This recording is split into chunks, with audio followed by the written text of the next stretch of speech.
I think a materialist approach to things is very, very consistent with my experience in Christian social justice. I feel like the deeper I get into anarchist practice, the deeper my faith is getting at the same time. I would hope that securing means of life for all would be something all people of faith would say, oh yes, that's at the basis of what we believe. Those who are most marginalized know the most about the true, the good, and the beautiful. To me, it's less that I think building class solidarity is a bad thing, as much as it seems like if you don't attend to things like anti-Black racism, that's always going to get in the way of building class solidarity, actually.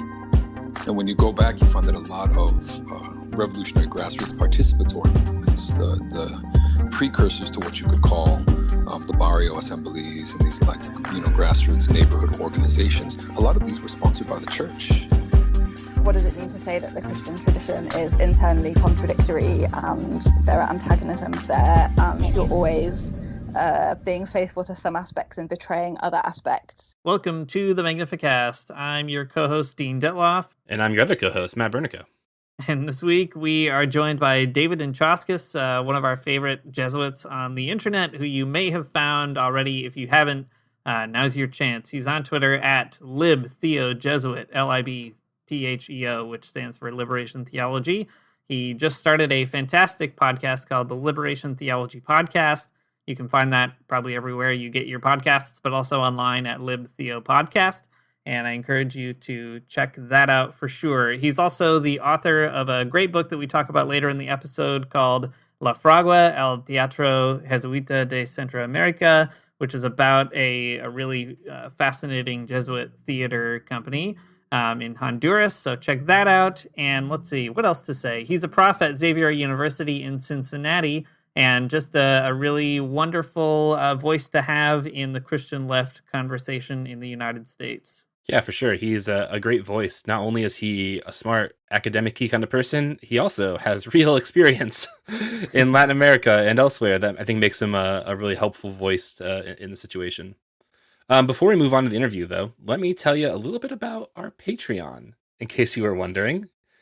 As one does often. You can find our Patreon at patreon.com/themagnificast, and you can give us financial support there, and we would really appreciate that if you did it. If you can't, that's totally fine. Give us an iTunes review, and that's good enough, really.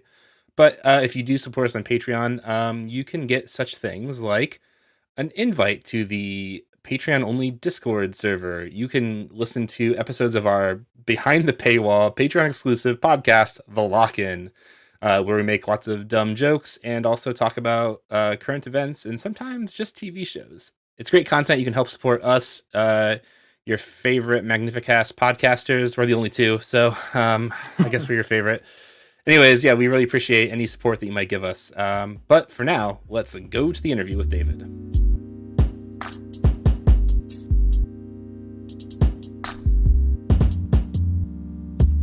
Today on the show, we have a special guest, David Inczauskis, SJ, another Jesuit on the show.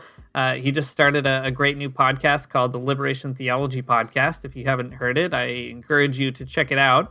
And we're not just saying that because I was recently on an episode of it. It's a really fantastic project, and I think listeners of our show will really appreciate what's going on over there. David, you're the second Jesuit that we've had on the Magnificast, following one of our other favorite Twitter Jesuits, Ken Homan, who talked to us about labor issues a little while back. So the Society of Jesus is holding on to its record as the religious order that's been most represented on the show so far. So congrats for that. For folks who don't know you, can you give us a little introduction? Who are you, and what is this new podcast of yours about? Absolutely. Well, it's such a delight to be with y'all, and thank you for the invitation to join the show today. And thinking of Ken Homan, what a man, in so many ways a role model for me. So I was very happy to hear about that connection. But I am a Jesuit in my 7th year of an 11-year process of formation for the Jesuit priesthood. And I grew up in the southwest suburbs of Chicago and did my undergraduate studies at Wake Forest University in North Carolina. And right after that, that's when I entered the Jesuits. That was in 2014. And now for this part of formation, we work full-time for 3 years at some ministry. And so I am serving at Xavier University teaching Spanish and philosophy. That's in Cincinnati, in Ohio. Because just previously I had finished graduate studies at Loyola Chicago in Spanish and in social philosophy. And so now basically my life is teaching, researching, writing, and I serve in pastoral ministry to the Latin American community in Cincinnati on the weekends. That's great. Man, what a cool background. Well, we've been really encouraged by your presence on Twitter as a Jesuit talking about things like socialism, liberation, theology, and you had a really cool thing about Lenin a few days ago. That was fun. So how did you get involved in all of this? What's the origin story? Yeah, so for the Liberation Theology podcast, I would say that there's two ways that I got into it. One is more serious and the other one is more capricious. The serious one is that I really have had some powerful experiences in Guatemala, Honduras, and El Salvador that are related to liberation theology. And then alongside to that, I've kind of had an academic interest in liberation theology. And then I've been thinking to myself about how in many ways, and myself included, in kind of earlier stages of my own dialogue with liberation theology, I feel like sometimes there is an inaccessibility of texts on liberation theology. And so I think from those experiences and from that maybe need that I've discerned, that's how the podcast was born, maybe from a serious, considered point of view. The other reality is maybe the moment, which is that I just finished a book on Honduran cinematography. And I don't know about y'all, but sometimes I just am done writing. I think to myself, I have just written all day. I'm locked up I want to have some kind of social interaction. I still want to be an academic, but I really do believe, like Ignacio Ellacuría did, that there's the serious aspect of being a scholar and there's the rigorous component of that, but there's also the social projection of the university. And what is a university if it's just in on itself and not having any sort of popular impact on society? And so I think this is maybe a way of my doing that. But regarding like socialism, liberation theology, and justice, I would say with socialism, and I studied abroad in Spain and did research in Guatemala in 2011. And I think there I met real live socialists for the first time. I mean, in my context in Chicago, I just don't think that I really knew anyone. And these people in Spain and in Guatemala were doing amazing work. And I came to believe what they believed and wanted to live as they lived. And kind of following from that same year when I was in Guatemala, I discovered that many of these socialists were also Catholic, and so was I. And they introduced me to liberation theology, and I would say that the rest of my time at Wake Forest was a personal and academic pursuit to learn as much as I could about it. And then, like justice in general, I would say, as someone who's white, male, somewhat rich from the suburbs of Chicago, and just my own personal situation, I definitely, as sure as hell, did not learn about justice and injustice, I think, through personal experience growing up. It was kind of alienated or invisible to me in some ways. So I think it really took instances of solidarity with people who were suffering injustice for me to have a jolt out of my white suburban mentality that personal success was the end all. So yeah, I think that's a little bit of my entree into these topics. That's great. It helps us understand too. I think especially that biographical piece that makes your podcast really compelling as well. Like it's not just listening to someone talk about texts, but drawing from real life and thinking about how that engages the text. I want to get to a question about the Jesuits and socialism in a moment. But before I do, you mentioned Ignacio Ellacuría, who has been prominent in your show and also in your presence online.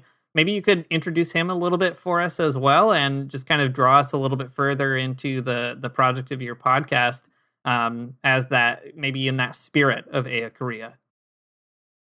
Yeah, absolutely. Ellacuría is someone who is very personal to me. I never, met him and or anything like that, and I was born even after he died. But I feel a certain closeness with Ellacuría, and Ellacuría, a Spanish Jesuit who went to El Salvador, ended up becoming the rector of the newly founded Central American University in San Salvador, and really dedicated his life to liberation theology and liberation philosophy. Someone also who kind of like myself, and this definitely comes inspired by Ignacio Ellacuría. I was speaking about how on the weekends I do ministry with the Hispanic community in Cincinnati, and same thing with Ellacuría. He would spend the weekdays at the university and the weekends and sometimes the evenings just in solidarity with the local community and with their struggles and so.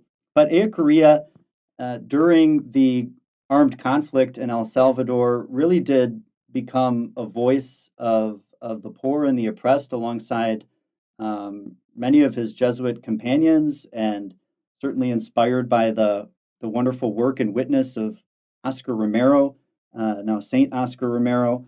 And for that solidarity, he paid the price of his life. And in 1989, he was killed alongside a few Jesuit companions and two laywomen companions.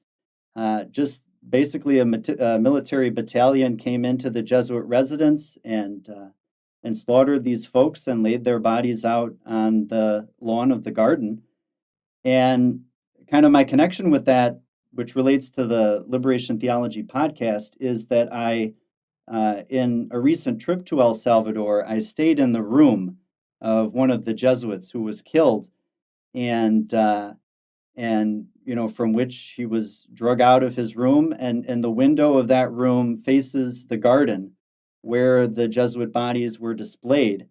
And staying in that room was so many feelings, a haunting feeling. But I think what I take away from that experience was one, a deep gratitude in a way for the lives of these men and for my own call to be one of them as a Jesuit. And then from that, a sense that there is no way that I can be a Christian without being in solidarity with the struggle of the oppressed. And I think from that moment forward, and I've been associated with liberation theology personally and in my academic writing before that time. But I think from that time onwards, I just realized this is an essential part of who I am, and there's just no changing it. That's really moving as an anecdote. I can't imagine what it must have been like, both to be in that room, but also to be in that room as a Jesuit in formation. I mean, it must have been a profound feeling to be part of that atmosphere. No doubt, yeah. Well, the Jesuits have a really interesting and complicated history with socialism, to say the least. Ellacuría and the others in El Salvador are one example of having that complicated history, but lots more. On the show, we've talked about people like Juan Segundo and Fernando Cardenal and other folks. As a Jesuit yourself, who has learned, as you were saying, from all these other socialists that you've come in contact with, who are some socialist Jesuits that you feel you resonate with? What is it about the Jesuits that puts some people on the path toward a socialist politics?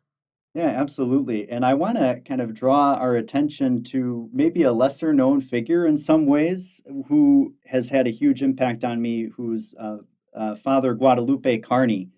And Guadalupe Carney, he has a book, To Be a Revolutionary, that I would say of all the books that I've read, it's the book that's kind of most influenced me in my thought and in the way that I live. And he describes in that book his progressive shift, or originally he wanted the title of the book to be The Metamorphosis of a Revolutionary. So it really is his journey from a white suburban Catholic school kid to labor organizing in Detroit, to labor organizing in Honduras, and eventually to casting his lot with the Revolutionary Party of Central American Workers, Honduras, PRDCH, and joining up with a group of guerrillas on the Nicaraguan-Honduran border. And I want to mention him not because I resonate with him in terms of the call to become a guerrilla or a chaplain of guerrillas, but because much of the book, in a less intense way, I think captures my own shift in thought from liberalism to socialism. And so highly recommend that book. It is like one of my prized possessions. And I keep it on my shelf, and it's behind me when I record videos sometimes, because I just really resonate with his process there. And his process is born out of a real encounter with Honduran campesinos and labor organizing and agrarian reform. And that is so much of my own experience as well, though in a less consistent way, because I do go to Honduras and Guatemala and El Salvador anytime I can get out of the United States, but not as much. And of course, I'm early on in formation. So now, regarding the Jesuits and socialism in general, I would say there is a saying we have in the Jesuits, and I know James Martin loves to use this, and I found it in his books. And it's, if you've met one Jesuit, then you've met one Jesuit. And so there are Jesuits of all political postures. And in fact, I think a lot of folks who have visited a Jesuit community or might have stayed over for dinner one night, or may be close to our life, would understand that we do talk a lot about politics, but there is not necessarily a given as to what a particular Jesuit will be politically. So, but I do think there is kind of a connection, or at least there's a connection for some Jesuits, and I would speak of it in these terms. I think the mission of the Society of Jesus in the contemporary world, defined by our documents, is the service of faith and the promotion of justice. And for me, and for some Jesuits, the promotion of socialism is the promotion of justice. And now, there's the caveats there, identified by the Nicaraguan bishops, another influential kind of text in my own journey, in their 1979 pastoral letter. Basically, what they say is, if socialism is rule by the majority of the people and an overcoming of capitalist society and about equality and justice as it is, then there's no reason why someone cannot be a socialist and a Catholic. And I feel that personally. So I have no desire to defend, Stalin or Mao or anything like that. But I do have a deep desire to move towards a post-capitalist society. And I think that mission fits really well with the Jesuit vow of poverty and the Jesuit mission of promoting justice. I think it's a very interesting way of putting it. I appreciate that context that you've given. Also, just about the varied politics of different Jesuits. Always a helpful note that you can't just paint people with a very broad brush, I suppose. But recently, you were tweeting on Twitter about teaching some text from Lenin in one of your classes, and I think that's pretty interesting. It is not every day that you read a Twitter thread from a Jesuit about Lenin, but it was a good day for me. Anyways, how does that go over among students and your fellow Jesuits? What's the conversation around socialism like among Jesuits? Even, like, I guess, how do they receive you and your particular politics and your interests in your community? Well, let me contextualize that a little bit. So I do teach a class on social philosophy and film, and it's called Revolutionary Reels. I love the alliteration in pretty much everything I do. And so the first film we discuss in that class is October by Eisenstein. And both of my theses at Loyola University Chicago in graduate school in both Spanish and social philosophy were on film. And so film is kind of my fun area of academia in a way, and very much so from the perspective of liberation theology and from the perspective of the left in many ways. But so the natural philosophical pairing for me with October is Lenin's April Theses and the military program of the proletarian revolution. And I think the broader question, why teach Lenin to undergraduate students? I think that my sense of it is, one, well, it fit the movie, so there's that. And the class covers one film from each continent. And I was really considering, what film will we teach from Europe? And the first two that came to mind were Battleship or October. I got to teach one of those two. And I have a special love for Eisenstein's theory of montage and contrapuntal editing. And so Lenin was, I think, a good choice because of his protagonism in the movie, and he raises a number of interesting philosophical issues in those texts that I think are intriguing and very relevant to students, like in light of our current foreign policy situation, are the calls for the abolition of the police, immigration reform, all of these topics that are in the April Theses and in the military program of the Proletarian Revolution, dialogues about feminism and the left. All of these things are there, and they're so now. I think if someone were to write these things today, we would have a very easy way in because of where we are currently in society.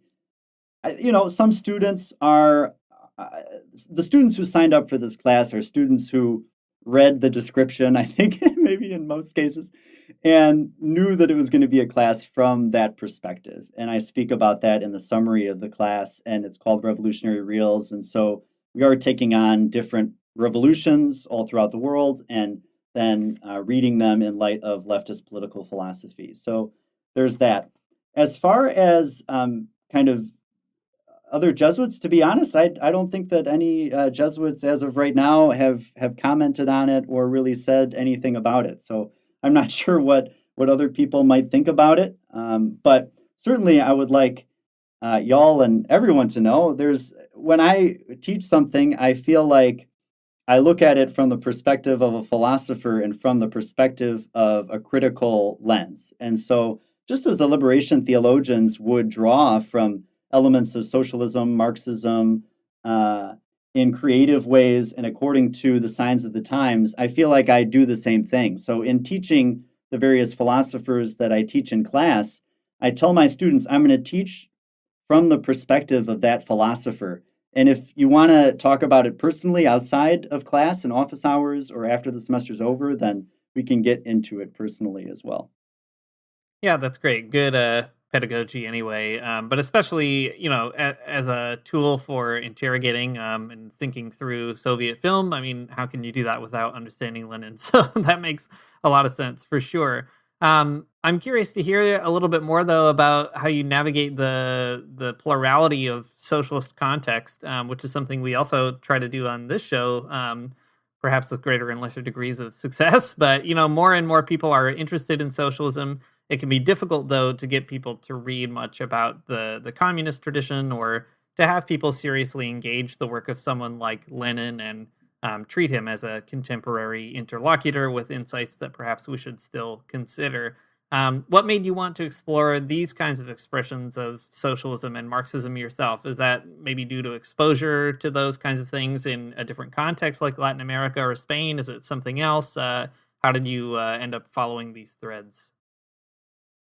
Sure. In a way, there's kind of a story here, and the story is my brother. And my brother recently, a few years ago, began to date a woman who identified herself as a Marxist-Leninist. And this, I think, kind of was a scary phenomenon for my parents. And my parents had discussions with my brother, because she was very into Venezuela and was advocating for Venezuela and basically lobbying on behalf of Venezuela. And a very interesting person as I read more about her and was in some ways delighted and intrigued by her presence in the family. And they lived down in New Orleans. So I only kind of really heard about their relationship secondhand. But I think part of me was just like, okay, I've read some things by Marx and Lenin in the past, but as far as more recently, I think it just led me to say, okay, well, I'm very interested in Venezuela. In my Spanish classes, I teach a class that is team taught by a professor from Venezuela, a professor from Ecuador, and myself. And so very much so, international relations between Venezuela, Ecuador, and the United States are on my mind. And so I think that led me to say, okay, if I were to look at the U.S.-Venezuela situation from the perspective of Lenin, what would it be? And that has led, my friends, to just some illuminating ideas. And I think of how very clearly, I think of, like I mentioned on my podcast a few days ago, a film like Burn, where you see Latin America passes through these three stages of history from the colonial period into the neo-colonial period, and then the current kind of phase that the liberation cite as one of liberation. And I think of how, in some ways, that is the case with Venezuela, and we can think of Venezuela also in terms of Lenin makes it very clear. What happens is when one country becomes socialist, there's going to be a reaction against it. And that reaction in the United States has been in terms of basically support for coups and for a program of economic sanctions that has been totally crippling on Venezuela. And so rereading Lenin in light of that, you see how smart he was and how he was almost like a prophet. He could see many of the things that were to come in the rest of the 20th century and through to today. Yeah, it's true. I love the story about your brother's Marxist-Leninist girlfriend. That's fantastic. But yeah, the larger point I think is great. Lenin's got a lot of good things to say about the world that I think are still very useful. Okay, we talked a little bit about communism. We talked a little bit about Leninism. Let's talk about maybe the tougher aspects of liberation theology, or the friction between liberation theology and the Catholic Church, because that is kind of a complicated thing. So we've talked a little bit on the show about how Pope Francis has rehabilitated several liberation theologians who were previously treated with suspicion or suspended from ministry altogether. So I don't know. What do you think about that as a person who is, actively a priest in the Catholic Church, who's kind of in this period of formation as a Jesuit? What's changed in the Catholic Church around liberation theology? How is that conversation treated now? Yeah. So when I was an undergraduate, the thesis that I wrote about liberation theology was precisely on the matter of the dialogue between the liberation theologians and the Vatican. And I end with Pope Francis's Evangelii Gaudium. And in many ways, that what I wrote several years ago, I no longer believe many of the things that's in there, and I'm very hesitant to share it with people. But for me, in my own journey, it was a very powerful time. But I think now I see the documents of the 80s coming out of the Congregation for the Doctrine of the Faith, much as I discussed in the podcast the other day, in that I feel like it's a misreading or maybe a partial reading of the liberation theologians. So there's critiques of seeing Jesus as a political figure only, but many of the liberation theologians are very clear that this is not how they see it. They're just emphasizing this particular part of who Jesus is, reading the signs of their times and their circumstance. It's not as if every circumstance in the Bible equally applies to every circumstance in the present.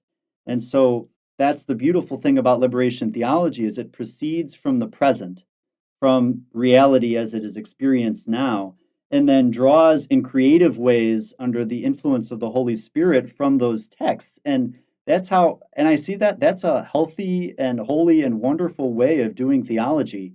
So I think that the Congregation for the Doctrine of the Faith, as much as I love the Catholic Church and of course would accept any criticism, from superiors and from in general, I think that really in that particular case they got it wrong. And so with Pope Francis, I think we see in him a great spirit of dialogue. He speaks about a culture of encounter.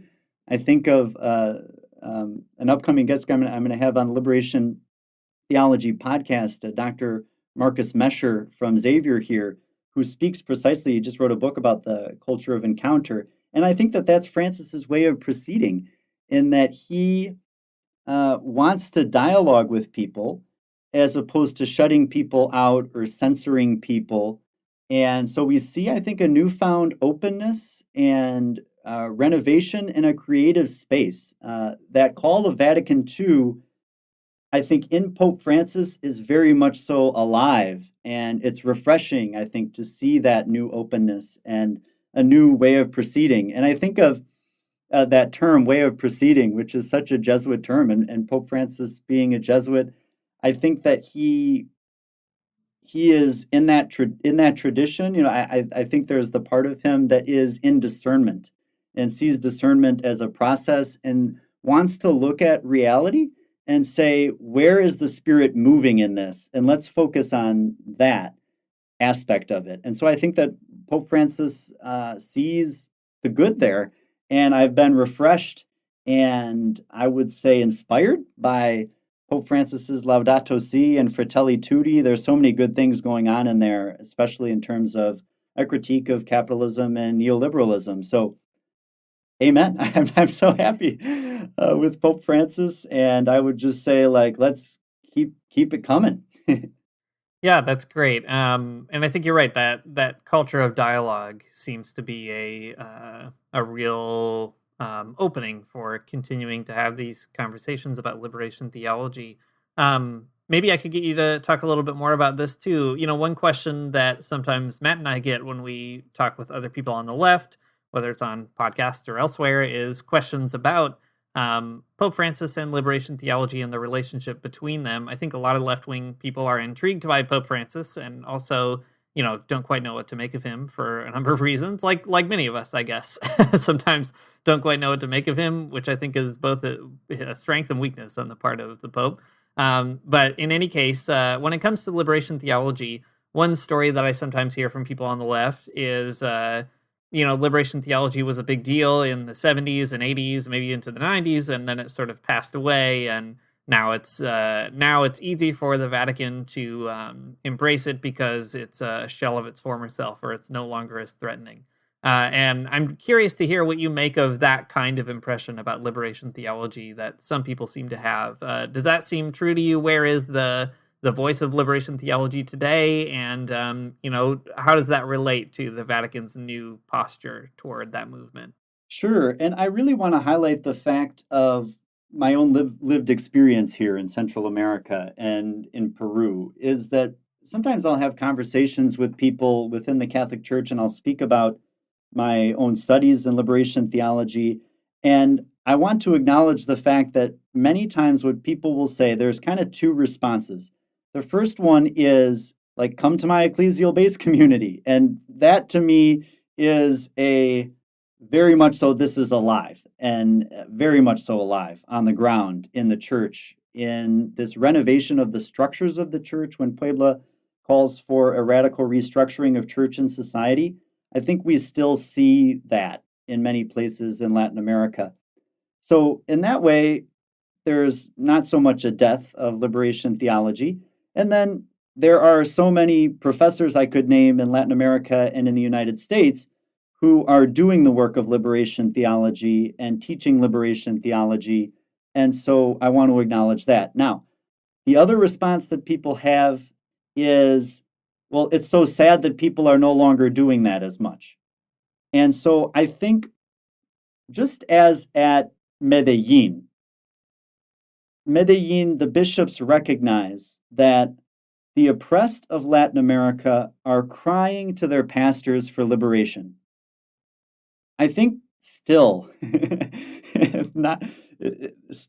oppressed of Latin America are crying to their pastors for liberation. And so as long as that cry remains for liberation and for people to become agents of their own historical liberation, liberation theology will be able to draw from that experience, because that's what liberation theology is. It's taking the experience of the people and reflecting on that experience. One makes a commitment to the process of liberation and then reflects on that process theologically.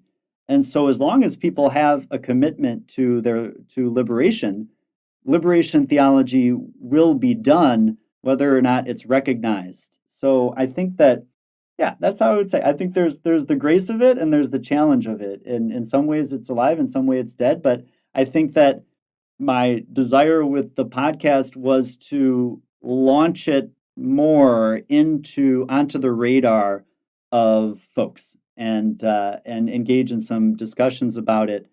Because for me and for the experience of the oppression continues in so many ways. So we need to theologize about it and see how it fits into God's plan for our liberation.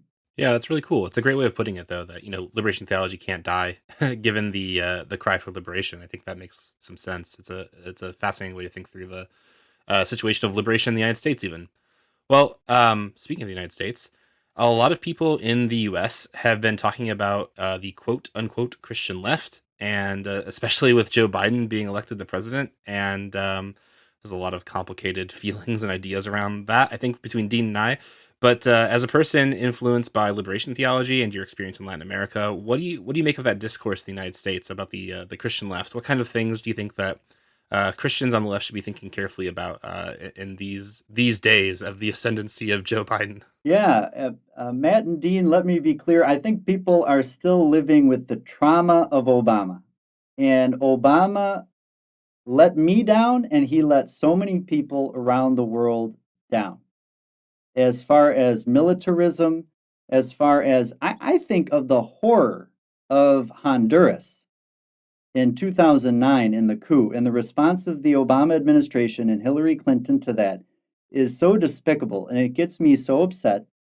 And then I think of Obama and his regime of sanctions on Venezuela and how Trump takes that and runs with it. A lot of the problems, of course, have their roots deep back in history, but they were advanced by President Obama. And that is sad to me. As someone who, when I was in high school, campaigned for Obama and had so much hope for Obama. And that's what it was about. It was about hope, right? And Obama talking about the Middle East and the peace process and a removal of troops. And I look at where we are now, and it frustrates me. And how could I not look at Joe Biden and see him as removed from the Obama administration? It's impossible. And so I had come into the Biden administration with a great skepticism about Biden, and so that is my first approach. Okay, and then I think of I'm sorry if I'm getting very passionate here, because it just really makes me upset. It's That welcome on the show.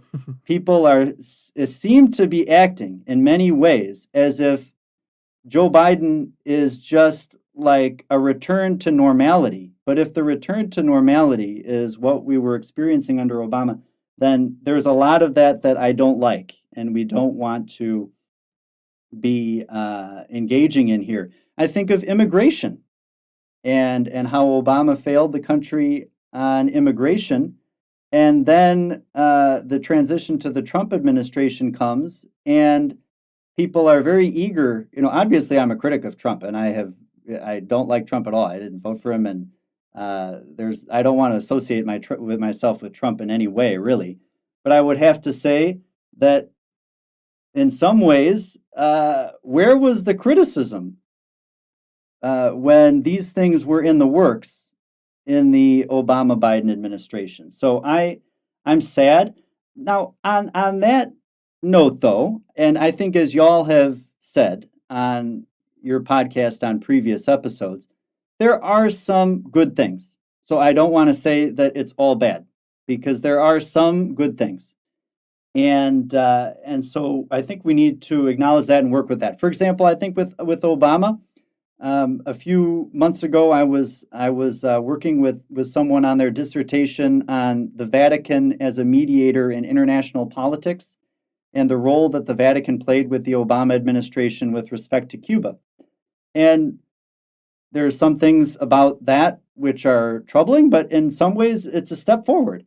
And so I'm very happy about that. And I would like to see more of that and less of the Venezuela, Middle East, Honduras. So yeah, there's the skepticism, and it's a deep skepticism, but I abide by the Jesuit and Pope Franciscan policy of I do want to work with people where we can work with each other. And so can we on on the Christian left, but not in the same Christian left that other people are using Christian left, push the Biden administration to do more of the good and less of the bad. And I think that's the role for people. Yeah, I appreciate that, David. It's a good word, and certainly you definitely do not have to apologize for being passionate about that. I mean, they should stir us up, I think, if we have a commitment to the oppressed, to, the policies of Obama and Biden alike should stir us when they don't succeed in hearing that voice. So it's good to keep that word present. I'm curious to hear a bit more too, as somebody who's been formed by this preferential option for the poor in liberation theology, by seeing movements on the ground. I mean, you mentioned on your show in the first episode being sort of whisked away into the campaign for Rigoberta Menchú. As somebody who's been sort of up close with certain popular movements where Christianity is a kind of living in the dough there, do you have any sort of insights on what it would mean to be a Christian building those kinds of people's movements that would be capable of challenging a Biden administration or a future administration? Yes, I love, again, I just want to go back to the Nicaraguan pastoral letter here for a second, because I think it is a model. And the title of it is Christian Commitment for a New Nicaragua. And part of me, after I finish with this editing of the book, wants to write a Christian compromise or commitment, compromiso, the whole Spanish situation.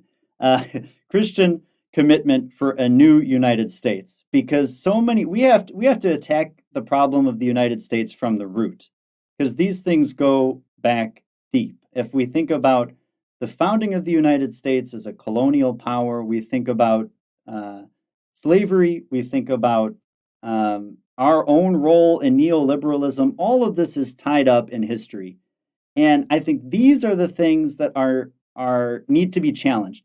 And what I would like to say about that, something I learned from Guatemala and in Honduras. The folks in Guatemala and in Honduras are, generally speaking, young. They have a population where the vast majority of people are either young adults, adolescents, or children, right? And there's a lot of hope there, but there's also a danger there. And the danger with that is that the historical memory is not as preserved. And that's what I learned from my time in Guatemala and in Honduras, is part of what these movements are doing in Guatemala and in Honduras is to tell the story of the country. And there is so much power in telling the story of the country, because as Dean and I were talking about the other day, when you go through the school system, some of it's not going to be questioned. And we are trained in the United States in an operative nationalism. And I think of the Super Bowl that we just had the other day. And there is no event, that just combines all of the United States and maybe the horrors of the United States into one thing than the Super Bowl, which is and I mean, I watch it for the advertising, right? And that's sad that I watch it for the advertising because it's fun and creative or whatever. There's that. There's the bread and circuses that the Super Bowl is. We just had an attempted insurrection in the United States, and now we're gathering around the flag for the Super Bowl, and everything is kind of fine and dandy, and it seems that we have not really wrestled with this reality here. And I think of a movie that I'm analyzing in Honduras about the 2009 coup.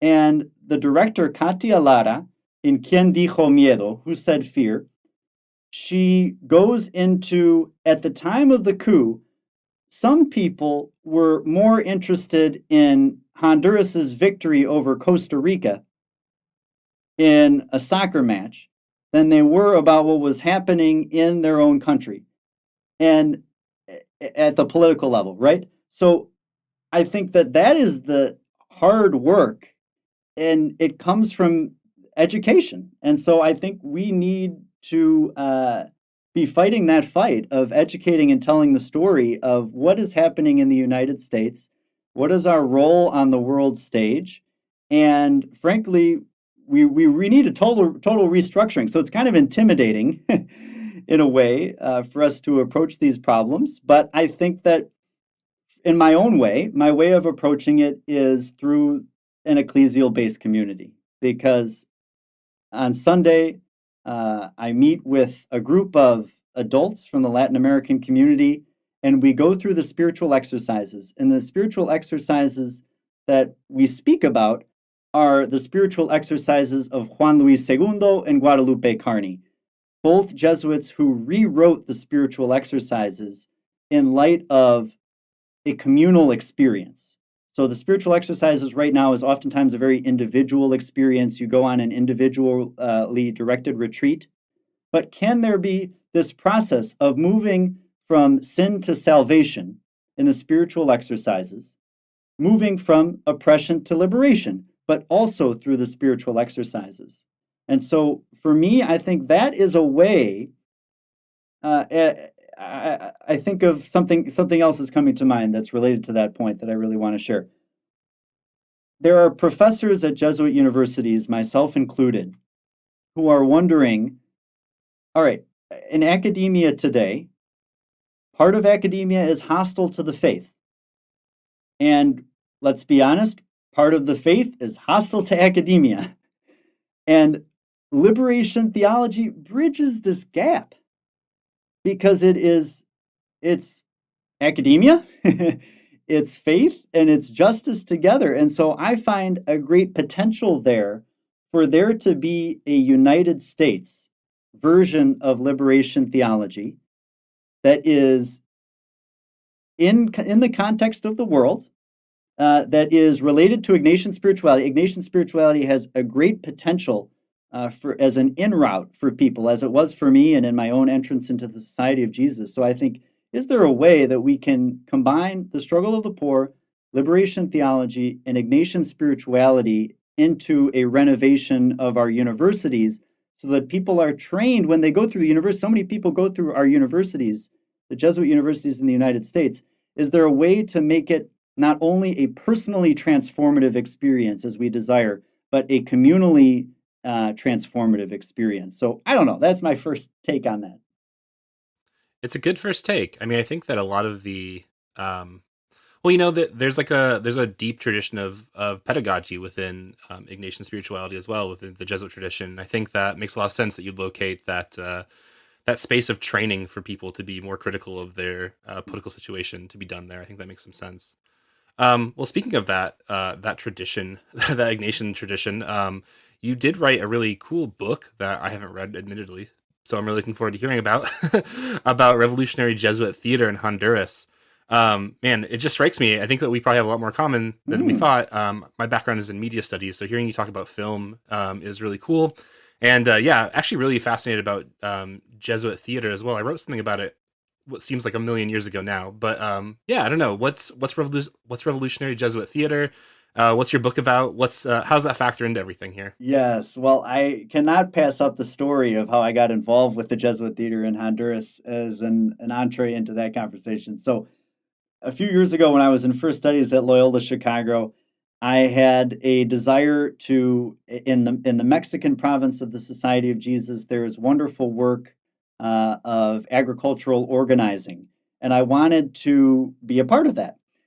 And however, I was just recovering from a concussion, and this was a bad concussion. I was in Peru, and I was playing soccer, and I got a concussion, and then I went to the doctor there, and they were like, "Oh yeah, David, you're fine." And so then a few days later, I went to the top of Machu Picchu. And you can guess that the concussion plus high altitude is not a very good recipe for success.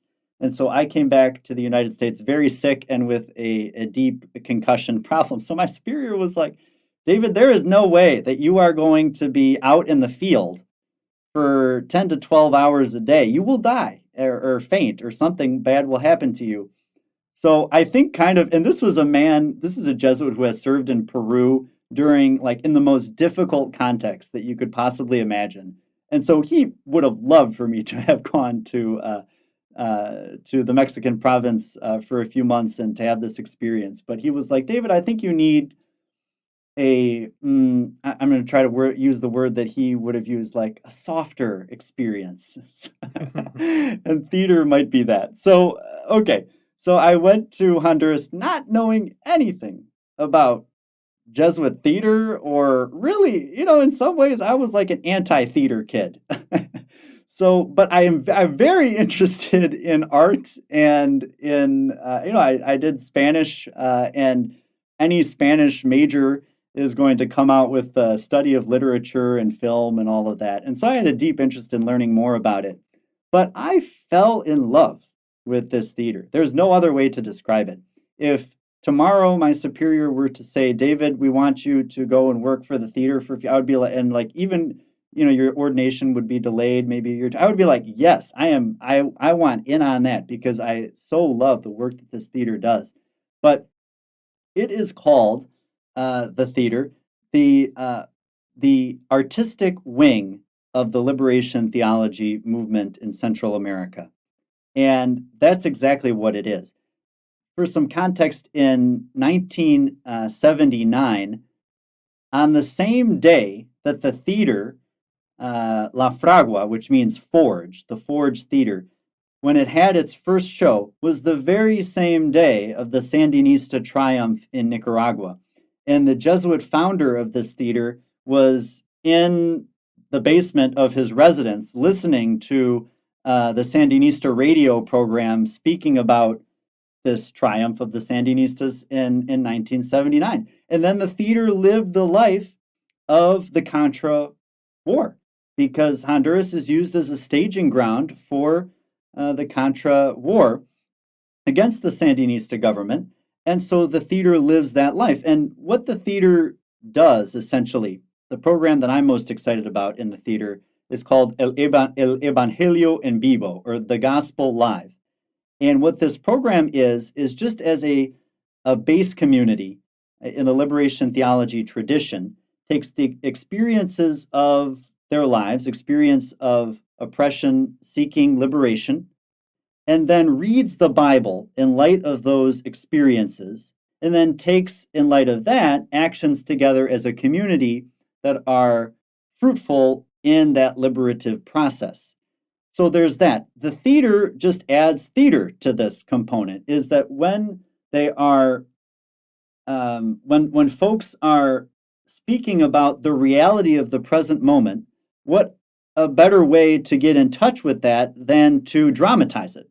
And so there's kind of a few steps. You can see people dramatizing the life of their community, dramatizing the biblical passage, and then dramatizing each of these things in light of each other.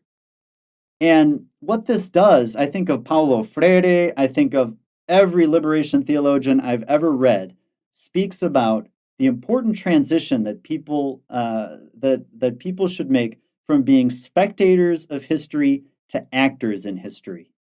And that is what liberative theater does. It turns folks from spectators into actors. And one of the amazing things, I would just say as a cultural note, I don't want to generalize too much, but one of the experiences that I had in Guatemala and in Honduras as well, to a lesser degree, is that sometimes compared to like the life of a suburban person from the United States or like in Chicago, and I don't know, at least the friends that I had, there's kind of a timidity. And that timidity in some ways comes from experiences of trauma, and also in some ways comes from, I think, a cultural reality. And so I think part of what the mission of the theater was doing was to encourage people to become agents of their own change, and using theater as a way of maybe enacting, we could say, acting and then enacting the revolution. So I think that's kind of amazing. And then apart from that, the theater just puts on plays that have a direct relationship with what's happening in the country at any given time. They just did Animal Farm. And of course, we can think of Animal Farm and its anti-communist component. But Father Jack at the theater basically rewrote Animal Farm in light of the 2009 coup in Honduras and in light of the dictatorship of Juan Orlando Hernandez in Honduras. And it is brilliant. Mm-hmm. And I was there a few summers ago for the opening of this show, and you see people connecting. They are right there. You know, when the actresses and actors are putting on, they're recognizing the struggle of their people and the struggle of this play. And it does two things. One, they laugh at it, because I think maybe like some other folks, I agree in that I think that there has to be an opportunity for people to laugh and make fun of. I think the other day, one of your guests mentioned that the insurrectionists were like clowns, right? And I think that there's that component, but then there also, it can't stop there with the criticism and with the making fun of. There has to be the active component. And so I think this is what revolutionary theater does, and that's what this particular theater does. And so basically, after learning about it and finding out that actually the Jesuit founder of the theater just returned a few days ago after 41 years of serving in Honduras, he returned to the United States to retire. And in light of that, and knowing that that was on the horizon, part of me said, we have to tell the story of the theater before this man passes away. And so it was a communal process that consisted of interviews and studies and research and so many components. But over the course of about 3 years, we put together the book, and it was published by the UCA, by the Central American University of the Society of Jesus, and it just could not have been a more invigorating process to learn about this community and the way that they live out the struggle in art. I think it's such a fascinating thing to hear you talk about because, I mean, okay, most of the things that I know about Jesuit theater come from sort of like the weird Renaissance era. And it was basically, I mean, this is a gloss on it for sure, but, just a big way to teach people about, Ignatian spirituality, but also to scare them about hell.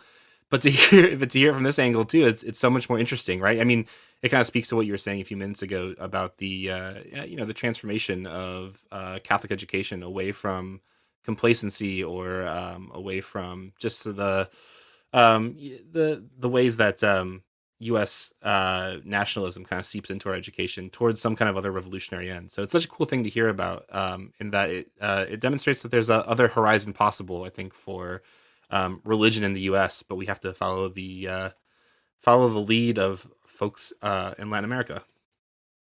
And Matt, I think you're so right about that, because I think of Guadalupe Carney's book, and he speaks about his experience with Jesuit education. And I do resonate with Father Carney in this regard. I think that sometimes Jesuit schools are what he called factories of capitalists. And so they do cost a lot of money, and we give people amazing tools in their academic life to go on and be successful in university and beyond. But it's being successful as being successful means in the capitalist United States. So I think this is an educational process in the theater. And that's like Paulo Freire and his own pedagogy. I think that's maybe the indication of a movement, I think, of where Jesuit education may be able to go in the future in Latin America and in the United States as well. And there's so much more that I want to ask you about, David, but we are reaching the end of the hour here, unfortunately, which I suppose means that we'll have to have you back at some point to keep talking about this and keep the conversation going.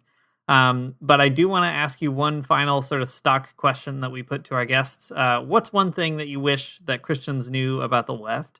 And what's one thing that you wish the left might know about Christians or Christianity? Yes. And, here is my answer. I'm just going to quote 2 sentences from Juan Luis II here and then speak about them in light of that.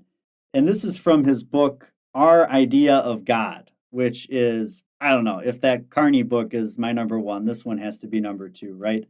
And he says, quote, "In the domain of time, salvation is political maturity. It is the maturity of the political being that every human being is." And so what I would say to actually both Christians who want to know more about the left and left who wants to know more about Christians and how they might interact with each other, I would say there is a tendency that I see as negative in Christianity to not want to get involved in politics. And this to me is such, I see the reason, all right, because many times religion is in fact a superstructure that is just reinforcing the current material conditions. And we want to avoid that. But in liberation theology, salvation at least within the arena of time, is a historical project that unfolds as progress. And so what this means, the wonderful thing that this means, is that Christians and leftists, whether they're both or whether they're separate, can and should work together. And for the Christian, what it means to work with the leftist on mutual liberation from oppression and the movement towards a socialist society, that is building the kingdom of God. And so when we can build the kingdom of God together. So maybe I would say from the Christian perspective, work with the leftist and build the kingdom of God together. Now, from the leftist point of view, that may have a skepticism towards religion, and rightfully so. And I think we only have to look to the Capitol insurrection to see the horrors of when religion is used as basically a superstructure to preserve the capitalist order. I saw people marching into that Capitol with a sign that said, the real coronavirus is communism, or something like that, which is just so wrong in so many ways.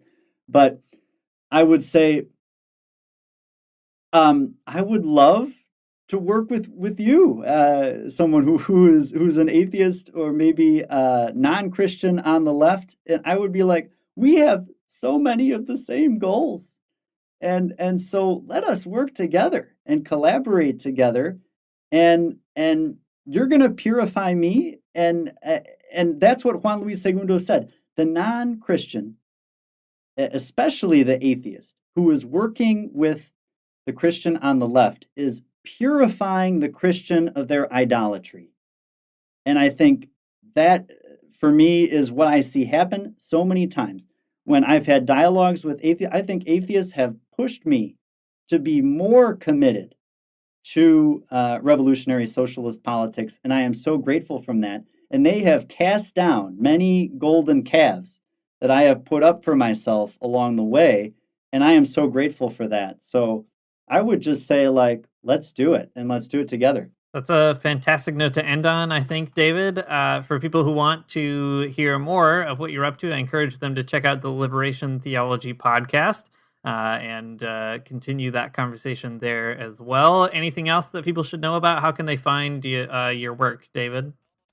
Yeah, I think Twitter, the Liberation Theology podcast, and then welcome to check out my book, La Fragua, el Teatro Jesuita de Centroamérica, at the UCA website. And then upcoming book here on Honduran cinematography will be published by the National Autonomous University of Honduras, and I'm hoping that there will be a digital copy of it, so it'll be accessible. Fantastic. Thanks so much. I'm sure we'll have you back again. Thanks for listening to the Magnificast. If you like what you heard, again, you can support us on Patreon, patreon.com/the Magnificast. Also, be sure to check out the Liberation Theology podcast. It's really great. I was just on it recently to talk about Enrique Dussel and Marxism, and just a really fun conversation, and especially for folks interested in liberation theology, David will do a better job at it than we ever could. So certainly check that podcast out. Our music is by Amoria Armstrong, and our outro is by The Illogical Spoon. We'll see you next week.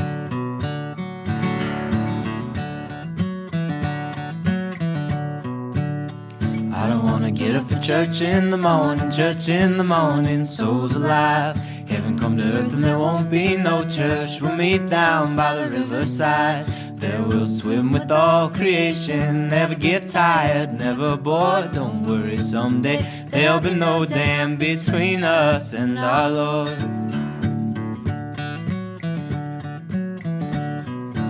Jackson, you keep your hoods up. Keep your hoods up and you stay up late. In Jackson, you keep your hoods up. Well, you keep your hoods up and you stay up late. Oh, don't mind a cold night, but we might mind if you leave too soon. So come on now, it's still early.